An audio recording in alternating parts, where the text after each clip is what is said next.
नमस्कार दोस्तों, आपके अपने YouTube channel Kaushik Sanskrit education में आपका हार्दिक स्वागत, हार्दिक अभिनंदन। दोस्तों, इस चैनल में आज हम चर्चा करेंगे। वो चर्चा का विषय है कि किसी भी भाषा में जो वर्ण होते हैं वो क्या महत्व रखते हैं और उनका अध्ययन क्यों आवश्यक है। आज की क्लास या वर्तमान में जो भी मैं ये क्लास लगा रहा हूँ, इन क्लास का केवल और केवल बेस है वो रीड है। दोस्तों, संस्कृत भाषा है, उसका क्या अर्थ है, क्या उत्पत्ति है उसकी, वो बताता हूँ व्याकरणिक दृष्टि से। तो दोस्तों, जो संस्कृत शब्द है,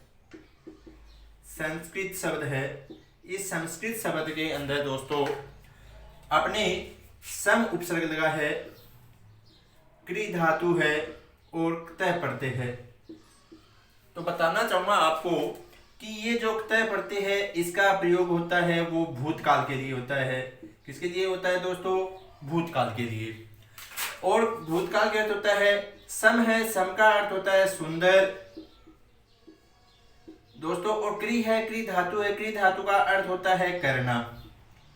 तो यदि हम संस्कृत शब्द का यदि सार्थक अर्थ देखें, यानी ये संस्कृत है, इसका अर्थ क्या होता है, तो वो भाषा जो सुंदर रूप से परिष्कृत की गई है या सुंदर रूप से सुसज्जित की गई है, वो भाषा संस्कृत भाषा है। दोस्तों, अब आगे चर्चा करते हैं।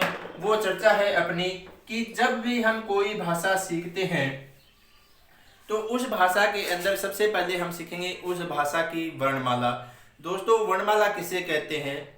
कहने का तात्पर्य ये है कि बहुत सारे वर्णों का एक समूह होता है, वही वर्णमाला होता है। तो दोस्तों, यदि पूछा जाए कि वर्ण किसे कहते हैं, तो मैं बताना चाहूंगा आपको कि भाषा की सूक्ष्मतम इकाई, यानी कहने का तात्पर्य है अपने पास में कि भाषा में, किसी भी भाषा के अंदर इससे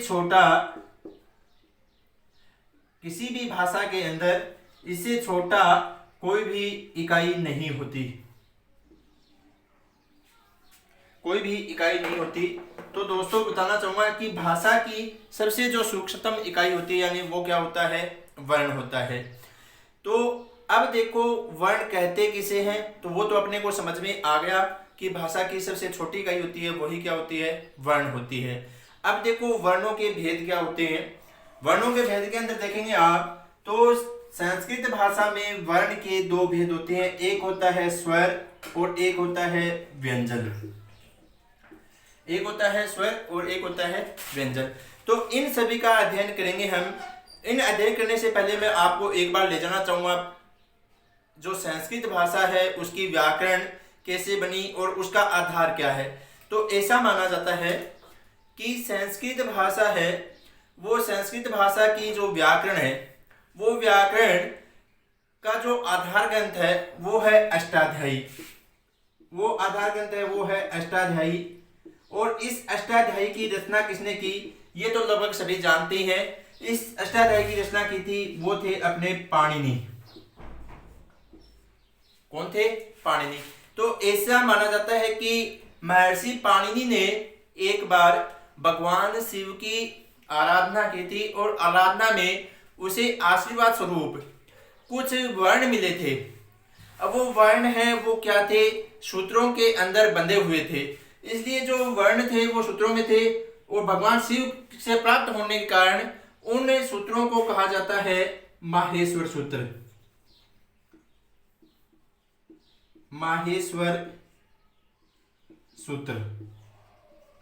उन सूत्रों को कहा जाता है माहेश्वर सूत्र, या फिर उनको कहा जाता है शिव सूत्र जालम।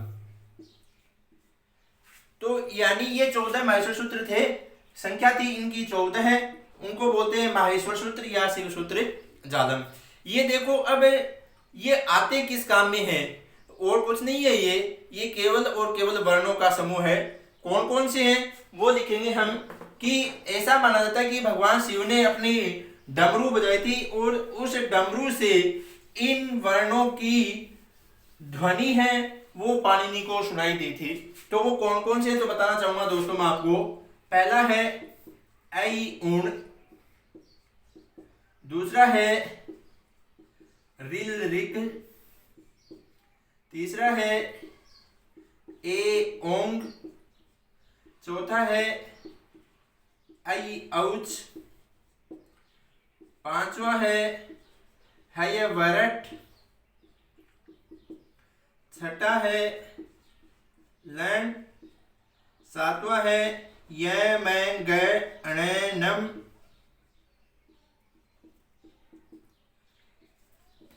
आठवां है झभई, नौवां है गढ़ धस,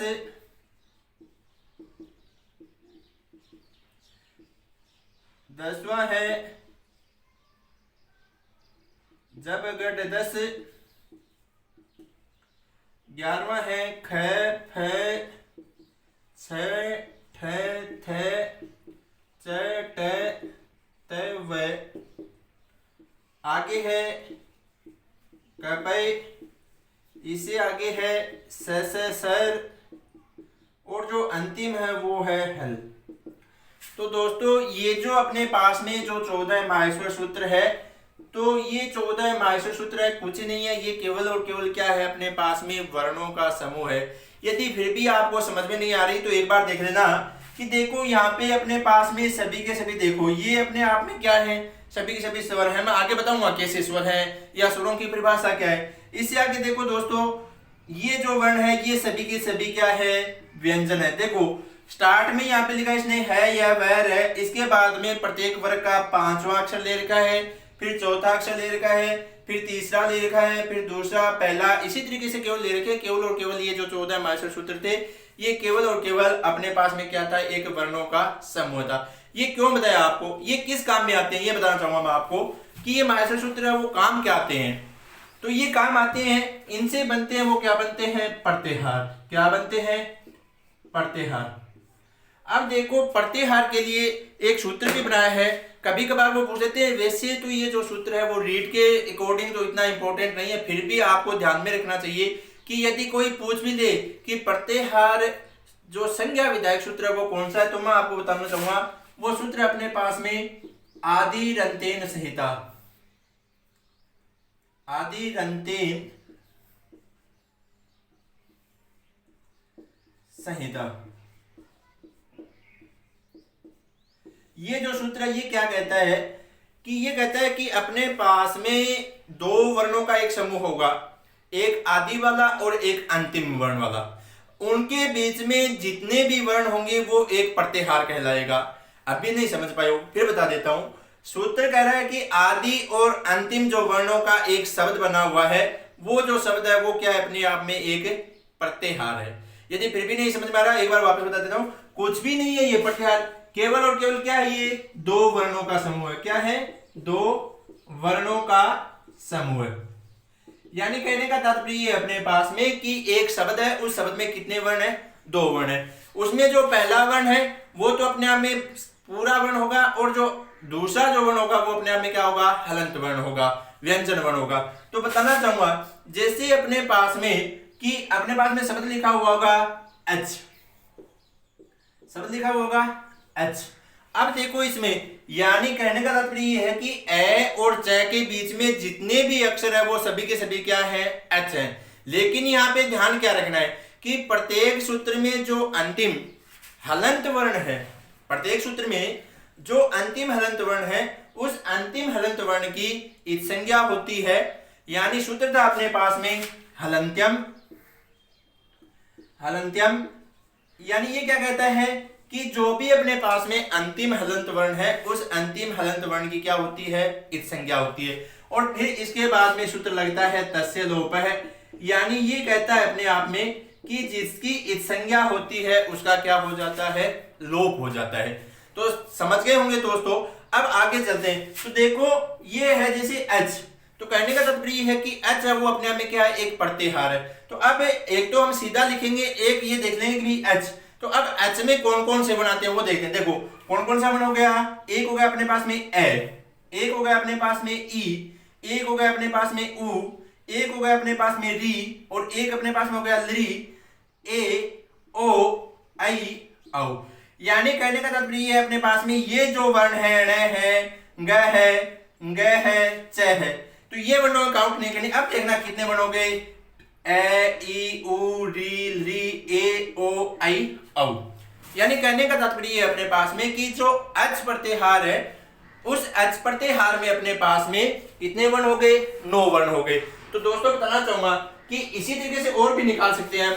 जैसे अपने पास में हो गया इक, तो इक में शायद मैं आशा करता हूं कि आपको बेहतरीन तरीके से समझ में आ गया होगा कि यदि आपको कोई पूछे भाई इक क्या है तो शायद बता दोगे, यदि फिर भी नहीं है तो एक बार वापस ध्यान देना। यहाँ पे ई कहाँ पे है, ये ई रही, और कै कहाँ पे, ये कह रहा। तो देखो कौन कौन से बना गए, ई आ गया, उ आ गया, री आ गया और लरी आ गया। तो कहने का तात्पर्य है यदि इक प्रत्याहार से संबंधित कोई भी चीज आ गई तो अपने पास में क्या होगा, ई उ री लरी।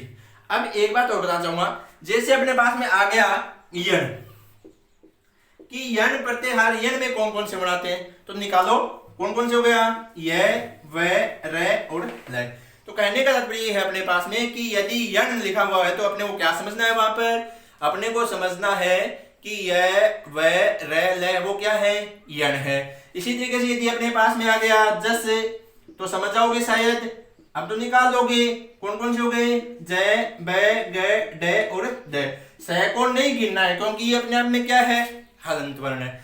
आगे होंगे, बेस्ट तरीके से समझ में आ गया होगा शायद। तो अब चलो आगे चलते हैं। तो इससे आगे अपने पास में जो भी है, अब चलते हैं, ये तो शायद समझ में आ गया होगा और एक बार आप ध्यान से पढ़ लिए भी होंगे शायद, और पढ़ने का माध्यम आपके पास में बुक भी है, अच्छी अच्छी बुक्स हैं। लेकिन इसमें क्या अपने को कि समझ में आ जाएगी जो चीजें, फिर बुक में पढ़ेंगे तो ये चीजें सभी क्या हो जाएगी, आसान हो जाएगी। आपके ये नहीं आएगा कि कौन सा महर्षि सूत्र है, कौन सा क्या है, लेकिन अपने पास में इन परिभाषा के कोडिंग हो जाएगा। और दूसरी और बात ये है कि जब हमें संधि पढ़ेंगे, जब संधि पढ़ेंगे तो वो संधि हम सूत्रों के अकॉर्डिंग पढ़ेंगे। तो वहां पे अपने को ये समस्या न आए कि मैं लिखूं आपके सामने जस, मैं लिखूं आपके सामने झल, मैं लिखूं आपके सामने यण, तो आप वहां पे कंफ्यूज हो। ऐसी स्थिति आपकी कभी भी नहीं होनी चाहिए। वहां आपको कम से कम ये ध्यान में रहना चाहिए कि क्या जस है, क्या झल है, क्या अट है, ये सभी चीजें आपको ध्यान में रहनी चाहिए। ठीक है, अब चल दो, अब आता हूं मैं वर्णों पर।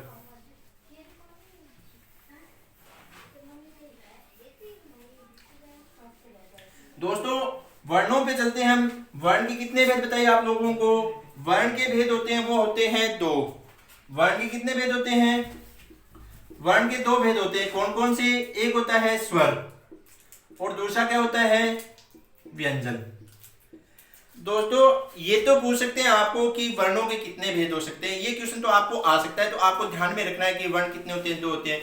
कौन कौन से, एक होता है स्वर और एक क्या होता है, व्यंजन होता है। ठीक है दोस्तों, अब देखो इनकी परिभाषा से संबंधित कोई भी क्वेश्चन नहीं आता आपके कि भाई क्या परिभाषा है, स्वर किसे कहते हैं या व्यंजन किसे कहते हैं, ऐसा कोई भी स्वर नहीं आता, ऐसा कोई भी परिभाषा के अकॉर्डिंग नहीं आता। फिर भी यदि आपको बताना चाहूंगा, देखो संस्कृत में इसकी परिभाषा वो क्या है, अच है स्वरा, अच है स्वरा। यानी कहने का तात्पर्य है कि जो अच होते हैं वो अपने आप में क्या होते हैं, स्वर होते हैं। और आप लोगों ने देखा भी होगा या पहले पढ़ा भी होगा आप लोगों ने कि जब आपको आपके जो अध्यापक हैं वो जब आपको भाषा का अध्ययन करवा रहे थे या भाषा के बारे में पढ़ा रहे थे, भाषा की व्याकरण पढ़ा रहे थे, तो वहां पे जब आपको स्वर संधि पढ़ाई थी तो उस स्वर संधि के सामने आपके लिखा था अच संधि, या आपने बुक्स में भी पढ़े हैं कि स्वर संधि अच संधि। तो वो स्वर संधि को अच संधि क्यों कहते हैं, शायद आपको बेहतरीन तरीके से आज समझ में आ गया होगा कि उसको अच संधि क्यों कहा जाता है। क्योंकि संस्कृत की परिभाषा ये अपने पास में कि जो स्वर संधि है उसी का दूसरा नाम क्या है, अच संधि है। तो स्वर किसे कहते हैं, अच को कहते हैं। तो आपके क्वेश्चन आ सकता है कि अचा भवंती भी हो सकता है या स्वरा भवंती। तो यानी समझना आपको वही है, वही अच है और वही क्या है, स्वर है। ये दोनों चीजें आपको समझनी है। व्यंजन के लिए अपने पास में क्या है, हल, व्यंजन, हल है व्यंजना। कहने का तात्पर्य अपने पास में कि जो भी हल है वो क्या है अपने पास में व्यंजन, तो ये भी समझ में आ गया क्योंकि आप लोगों ने पढ़ा होगा कि जहां जहां पे आपको व्यंजन संधि मिलती है नाम लिखा हुआ वहां पे हल संधि भी नाम लगभग मिल जाता है। तो अब देखो, अब इस परिभाषा को निकालते हैं। मैंने आपको बताया भी था, जब माहेश्वर सूत्र बताए थे अभी अभी, तो मैंने आपको यही बताया था कि दोस्तों माहेश्वर सूत्र में हमने देखा था कि जो एच है वही क्या है, स्वर है माहेश्वर सूत्र के अकॉर्डिंग। तो एच में कौन कौन से अक्षर आते हैं, तो एक बार वापस लिखता हूं, यदि आपने नहीं देखा हो तो एक बार वापस देख लेना, जो अभी जुड़े हुए हैं तो वो भी देख लेना। कि जैसे अपने पास में सूत्र लिखा था मैंने, पहला सूत्र था अपने पास में आई ऊण, दूसरा सूत्र था अपने पास में रिल रिक, तीसरा सूत्र था अपने पास में ए ओंग, चौथा सूत्र था अपने पास में आई औज। अब देखो, अब निकालो यहां से, शायद निकाल लोगे और समझ में भी आ गया होगा कौन कौन से आएंगे, ऐसे लेकर के च तक कौन कौन से अक्षर आ गए एक बार वापस देखना, ए ई उ री री ए ओ आई औ। तो यदि आपको पूछ ले, कोई भी पूछ ले कि स्वर कितने होते हैं या एच कितने होते हैं, तो देखना एक बार कितने होते हैं। देखो 1 2 3 4 5 6 7 8 और 9। तो दोस्तों ये याद रखना आप लोगों को, यदि क्वेश्चन आ जाए आपके कि स्वर कितने होते हैं तो स्वर कितने बताओगे संस्कृत में, 9 होते हैं। आप लोगों ने बुक में 13 भी पढ़े होंगे, 11 भी पढ़े होंगे, लेकिन ये ध्यान में रखना अब आपको कि यदि आपको पूछा जाता है कि स्वर कितने होते हैं तो कितने होते हैं स्वर, 9। ये ध्यान रखना विशेष तौर पर। और भी अलग अलग क्वेश्चन बनते हैं इन स्वरों में से, वो मैं आपको बता रहा हूं। पहली बात ये है कि क्वेश्चन देखो समझने की कोशिश करना, क्वेश्चन कैसे, क्वेश्चन आ सकता है आपको कि स्वर कितने होते हैं या एच कितने होते हैं, तो संस्कृत में आएगा अपने पास में स्वरः भवन्ति, स्वर होते हैं तो कितने होते हैं, रह जाएगा याद। अब नहीं भूलना है आपको, क्योंकि यदि अब भी भूलोगे तो फिर आपको सफलता है वो थोड़ी सी प्राप्त होने में दुविधा हो जाएगी। समझने का और याद करने का जो तरीका है उसमें आप सुधार करो थोड़ा सा। यदि क्वेश्चन आ गया अपने पास में स्वरः भवन्ति तो कितने करोगे आप, 9। कितने होते हैं, 9 होते हैं। अब चलो आगे चलते हैं स्वरों में ही।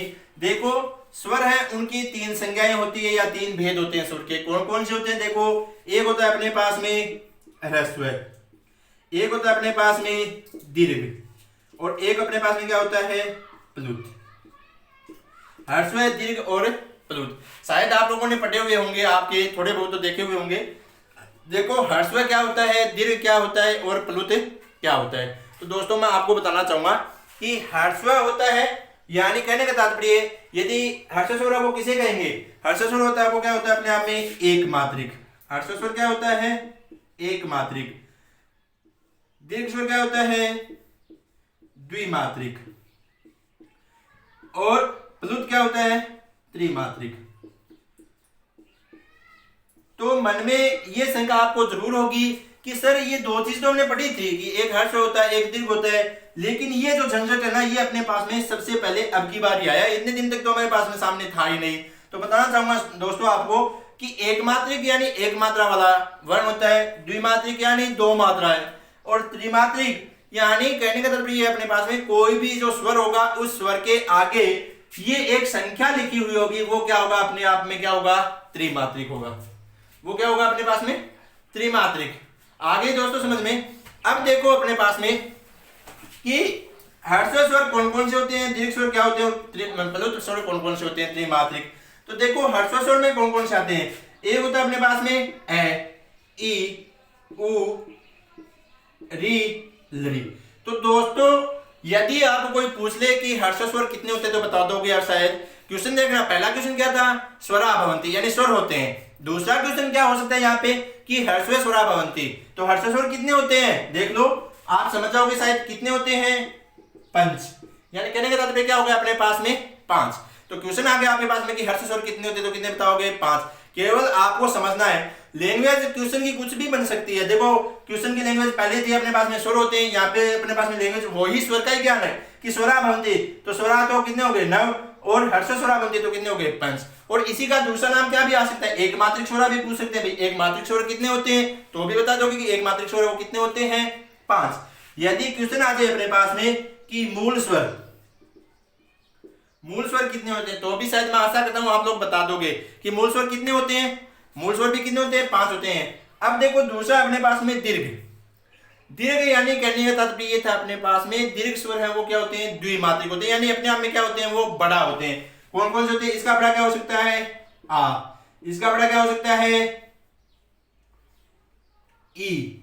आगे उ, आगे री, आगे ली, आगे ए, ओ, आई, औ। अब देखो किसी के मन में शंका ये भी आती है कि सर ये तो ठीक है अपने पास में ये दो दो मात्राएं हैं, मान लेते हैं ये दो दो मात्राएं हैं। सॉरी, बताना चाहूंगा आपको कि दीर्घ है वो दीर्घ नहीं होता, गलती से लिख दिया गया यहाँ पे। अपने पास में ध्यान रखना दीर्घ है वो दीर्घ नहीं होता। आ, ई, उ, री, तो ये तो समझ गए कि सर ये तो बड़े बड़े हैं दो मात्राएं, लेकिन इन चारों में दो मात्राएं कैसे हुई? इन चारों में दो मात्राएं कैसे हुई तो उनको मैं बताना चाहूंगा दोस्तों कि देखो ए है वो कैसे बनता है? ए के अंदर दो स्वर होते हैं, कौन कौन से? एक होता है ए और एक क्या होता है? ई। तो यानी कहने का तात्पर्य क्या है? इसमें भी दो स्वर है, इसमें भी दो स्वर है, इसमें भी दो स्वर है और इसमें भी दो स्वर है, यानी दो दो स्वरों की मात्राएं हो गई, इसलिए क्या हो गया? अपने आप में द्विमात्रिक हो गया। तो अब समझ जाओगे आप। क्वेश्चन यदि आपके आ जाए क्या कि द्विमात्रिक स्वर कितने होते तो कितने बताओगे? देखो 1 2 3 4 5 6 7 8। तो यदि क्वेश्चन आता है आपके कि दीर्घ स्वर कितने होते हैं तो बता दोगे शायद। कितने होते हैं? 8। एक बार फिर बताना चाहूंगा दोस्तों, वो मिस्टेक से थोड़ी सी गलती हो गई यहाँ पे कि लरी है वो दीर्घ स्वर नहीं होता, वो क्या होता है? अपने आप में ह्रस्व स्वर होता है, प्लुत भी होता है वो। अब देखो आगे चलते हैं अपने पास में प्लुत। तो प्लुत के लिए बताना चाहूंगा दोस्तों आपको कि ये जो वर्ण है, ये जो वर्ण है, इन वर्णों के आगे क्या लिखा हुआ मिलेगा? 3। ऐसे संख्या लिखी हुई मिलेगी इन वर्णों के आगे, ऐसे ऐसे संख्या लिखी हुई मिलेगी। तो यानी कहने का तात्पर्य ये अपने पास में कि सभी के आगे ऐसे क्या लिखी हुई मिलेगी? संख्या लिखी हुई मिलेगी। एक अपने पास में लरी भी हो जाएगा तो इसके आगे भी संख्या लिखी हुई मिल जाएगी। अब आपको बताना चाहूंगा यदि अपने पास में क्वेश्चन आता है कि प्लुत स्वर कितने होते हैं तो प्लुत स्वर देखो दोस्तों, ये जो लरी है ना, इस लरी को बहुत सारे जो व्याकरण के ज्ञाता थे वो लरी को प्लुत स्वर मानते हैं और बहुत सारे जो व्याकरण ज्ञाता थे वो इस प्लुत स्वर को नहीं भी मानते लरी को। तो इसलिए यदि जो मानने वाले हैं तो क्या हो जाएंगे? ये अपने आप में प्लुत स्वर कितने हो जाएंगे? 9। और यदि नहीं मानने वाले लोग होंगे तो प्लुत स्वर कितने हो जाएंगे? 8। यदि मानने वाले होंगे तो कितने हो जाएंगे? 9। अब देखो एक बात और बताना चाहता हूं आप लोगों को स्वर से संबंधित, ये चीज तो आपको समझ में आ गई होगी। कभी कभार क्या है कि क्वेश्चन ऐसे भी आ जाती है, क्या होता है? एक मात्रिका स्वरा भवति, एक मात्रिका है स्वर है भवति, यानी एक मात्रिक स्वर होता है तो कौन सा होता है? शायद समझ गए होंगे आप लोग, ऐसे क्वेश्चन तो आप शायद समझ जाओगे। ये तो एक मात्रिक स्वर कौन सा होता है? ह्रस्व स्वर होता है। द्विमात्रिक क्या होता है? दीर्घ होता है। त्रिमात्रिक क्या होता है? प्लुत होता है। ठीक है, अभी यहाँ पे चर्चा कर रहा था आप लोगों के साथ में कि इस लरी को बहुत सारे जो व्याकरण ज्ञाता है वो मानते हैं और बहुत सारे व्याकरण ज्ञाता है वो नहीं मानते, तो वो एक अलग बात है। चलो अब देखो यदि अपने पास में क्वेश्चन संख्या से संबंधित आ गया, अब एक क्वेश्चन और बनता है। देखो मैंने आप लोगों को बताया था कि अपने पास में जो व्याकरण के जो सर्वप्रथम जो प्रमाणित रूप जो प्रस्तुत किया था अपने पास में पाणिनि, तो उनके नाम से भी क्वेश्चन आ सकता है अपने पास में। वो कैसे हो सकता है देख लो, 1 मिनट वापस, यदि फिर भी समझ में नहीं आया एक बार देख लो आप। किसी को भी शंका हो तो वो शंका जरूर कमेंट बॉक्स में जरूर लिखना। आप लोगों को कोई भी शंका हो तो वो जरूर लिखना, चाहे आपको कहीं पे भी कोई भी शिकायत हो पढ़ाने से संबंधित या कोई स्पीड से संबंधित, क्योंकि एक थोड़ी सी ये कमी है कि मेरी गति है वो तेज हो जाती है और ये हमेशा से ही है, लोग जानते भी हैं, तो वो थोड़ा सा ध्यान रखना, ये थोड़ी सी कमी है। तो यदि आपको लगे अब भी फास्ट चल रहा है या गति तेज है तो वो थोड़ी धीमे कर लेंगे, और जो भी आपको कमी लगे ना वो जरूर बताएं, जो भी चीज समझ में ना आए तो वो जरूर बताएं। मेरा लक्ष्य, मेरा टारगेट यही है कि आप अच्छी तरीके से बेहतरीन तरीके से समझ जाएं और आप संस्कृत के अंदर बट्टे टू बट्टे, यानी कहने का तात्पर्य ये है 30 में से 30 नंबर आपको आए, ये मेरा ध्येय है। अब देखो अभी मैं चर्चा कर रहा था आपके साथ में कि क्वेश्चन और कैसे किस आधार पे बन सकता है, स्वरों से संबंधित क्वेश्चन बन सकता है, वो कौन सा क्वेश्चन है। तो दोस्तों बताना चाहूंगा आप लोगों को कि यदि क्वेश्चन क्या क्या क्वेश्चन बन सकते हैं। देखो पहला क्वेश्चन बताया था आपको कि स्वराः भवन्ति, पहला क्वेश्चन है अपने पास में स्वराः भवन्ति, तो ये लगभग सभी लोग कर देंगे इसी का दूसरा नाम हो सकता है अचः भवन्ति। ठीक है, तो इसमें आप लोग कोई भी क्वेश्चन चाहिए वो ये क्वेश्चन आ जाए, चाहिए वो ये क्वेश्चन आ जाए, आप लोग कर दोगे, 100% कर दोगे कि संस्कृत में स्वर कितने होते हैं तो कितने होते हैं। याद रखना, अब 13 मत कर देना, कितने होते हैं, 9 होते हैं। हाँ, यदि ऑप्शन में 9 न हो तो क्या करें सर, यदि ऑप्शन में 9 नहीं होंगे तो क्या करेंगे, तो ऑप्शन में यदि 9 नहीं होंगे ना तो ऑप्शन आपको देखना है फिर आगे क्या हो सकता है। तो देखो एक ये हो गया, दूसरा अपने पास में हो सकता है कि सर ह्रस्व स्वर या फिर दीर्घ या फिर प्लुत, ये क्वेश्चन भी आ सकते हैं, ह्रस्व स्वर, दीर्घ स्वर और प्लुत स्वर। तो इनकी भी संख्या शायद आपको याद होगी, ह्रस्व स्वर कितने होते हैं 5, दीर्घ कितने होते हैं 8, प्लुत कितने होते हैं 8 या फिर 9। समझ गए होंगे 8 या 9 का आंकड़ा। चलो ठीक है, अब देखो ह्रस्व स्वर 5 होते हैं, दीर्घ स्वर 8 होते हैं, प्लुत स्वर 8 या 9 होते हैं। इस ह्रस्व स्वर का दूसरा नाम हो सकता है अपने पास में क्या हो सकता है, मूल स्वर, क्योंकि सभी स्वर हैं इन 5 स्वरों के ऊपर ही निर्भर करते हैं।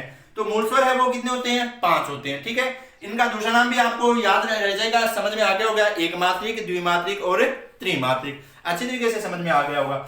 अब देखो आगे बताना चाहता हूं मैं आपको एक क्वेश्चन और बार बार बहुत सारे एग्जाम्स में पूछा हुआ है, चाहे वो सेकंड ग्रेड का एग्जाम हो, चाहे वो फर्स्ट ग्रेड का एग्जाम हो, चाहे वो रीट का या आरटेट का या सीटेट का एग्जाम हो। तो एक और बताना चाहूंगा, यदि कोई सीटेट के एग्जाम की तैयारी कर रहा है तो भी लगभग उसका यही सिलेबस है व्याकरण का। क्वेश्चन आ सकता है अपने पास में पाणिनि ही मतानुसारम, किसके मतानुसारम, पाणिनि मतानुसारम, मतानुसारम स्वरः भवन्ति,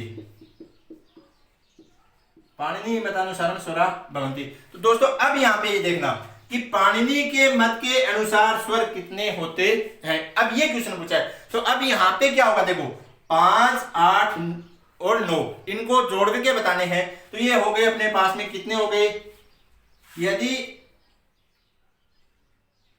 5, 8, 9 तो ये अपने पास में क्या हो गए, एक तो गया अपने पास में एक विंशति, ये तो क्या हो गया अपने पास में एक विंशति ही, यानी कहने का तात्पर्य क्या हो गया 21। एक अपने पास में क्या हो गया द्वाविंशति ही, कहने का तात्पर्य क्या हो गया अपने पास में 22। तो यदि क्वेश्चन अपने पास में पूछ ले कि पाणिनि के मत के अनुसार स्वर कितने होते तो कितने बताओगे आप लोग, 21 या 22। अब एक शंका और रह गई कि सर यदि दोनों ही ऑप्शन में आ जाए तो हम क्या करें, यदि दोनों ही ऑप्शन में आ जाए तो क्या करें हम। तो यदि दोनों ऑप्शन में आ जाए कि 21 अलग है 22 अलग है तो आपको कितने करने हैं, 21 करने हैं। कितने करने हैं आपको 21। यदि दोनों ऑप्शन अलग हो तो 21 करने हैं, वरना ज्यादातर उदाहरणों में क्या मिलता है, लिखा हुआ मिलता है एक विंशति ओब्लिक द्वाविंशति, यही ऑप्शन आता है लगभग। और संस्कृत में ये भी एक बढ़िया काम है, बहुत ही कैसा भी लोगों को क्या ही लगे, लेकिन उदाहरण है वो भी सेम टू सेम, क्वेश्चन है वो सेम टू सेम उठा करके दे देते हैं। तो या तो लगभग तो यही ऑप्शन पूछते हैं, यदि ये ना आए तो आप ध्यान में रखना कितने होते हैं 21 या 22। यदि दोनों अलग हो गए तो क्या हो गया अपने पास में 21 हो गए, रह जाएगा याद कन्फर्म, आगे समझ में। यदि दोनों अलग अलग ऑप्शन में तब आपको क्या करना है, एक विंशति करना है, वहां पे द्वाविंशति आपको नहीं करना है। यदि साथ में हो तो हाँ। फिर तीसरी संख्या ये है अपने पास में कि एक विंशति नहीं होगी ऑप्शन में तो अपने को क्या करना है द्वाविंशति यानी 22 रखना है। तो आगे हो गए बेहतरीन तरीके से समझ में स्वर। चलो अब एक संख्या और थोड़ी सी है पहले कि सर हमें माहेश्वर सूत्र हैं वो कितने हैं। तो माहेश्वर सूत्र थे वो होते हैं अपने पास में कितने होते हैं 14। तो यदि माहेश्वर सूत्र से संबंधित कोई भी शंका हो तो बता देता हूं आपको। माहेश्वर सूत्र कितने हैं 14। अब देखो दोस्तों बनते क्या इससे प्रत्याहार। तो अब प्रत्याहारों की संख्या से संबंधित एक शंका रहती है, मैं आपको वो थोड़ी सी मिटा देता हूं। प्रत्याहार यदि आपको पूछ ले कि पाणिनि के मत के अनुसार प्रत्याहार कितने होते हैं, तो पाणिनि के मत के अनुसार प्रत्याहार होते हैं वो कितने होते हैं 42। पाणिनि के मत के अनुसार प्रत्याहार कितने होते हैं 42। और यदि सीधा क्वेश्चन आ जाए आपके पास में कि प्रत्याहार कितने होते हैं तो वहां पे आपको करना है 44। चतुर चतवानिशत 44 हो गए। ठीक है, तो ये याद रखना आपको कि पाणिनि के मत के अनुसार के प्रत्याहार कितने होते हैं 42। और वैसे यदि आ जाए कुल प्रत्याहार कितने होते हैं तो कितने करोगे आप लोग 44। तो दोस्तों मैं आशा करता हूं आप लोगों को शायद आज जो हमने स्वर के बारे में जो अध्ययन किया है, स्वर वर्ण कौन कौन से होते हैं, क्या होते हैं, या इनसे क्या क्या क्वेश्चन बन सकते हैं, वो बेहतरीन तरीके से समझ में आप लोगों को आ गया होगा। यदि अब भी आपके मन में शंका है तो वो कमेंट बॉक्स में जरूर लिखिए। एक बात और बताना चाहूंगा, यदि आपको मेरा जो पढ़ाया हुआ वो बेहतरीन तरीके से समझ में आ रहा है या समझ पा रहे हो तो ये जरूर है कि इस चैनल को सब्सक्राइब करें और ज्यादा से ज्यादा शेयर करें ताकि और लोगों की भी हेल्प हो सके और लोग भी इसे ग्रहण कर सके। क्योंकि दोस्तों संस्कृत है वो यदि आपकी स्ट्रोंग हो जाएगी, वो यदि आपको समझ में आ जाएगी तो मैं आशा करता हूं आप हिंदी भी समझ में आ जाएगी अच्छे तरीके से।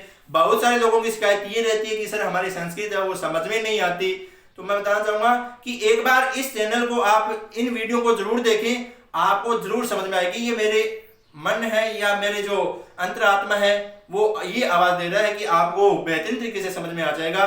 तो आप अच्छी तरीके से अध्ययन करें और अपने टारगेट के लिए तत्पर रहें, क्योंकि कठिन परिश्रम होगी वो ही उसी के द्वारा सफलता आपको प्राप्त होगी। घर पर रहें, सुरक्षित रहें, अध्ययनरत रहें। धन्यवाद।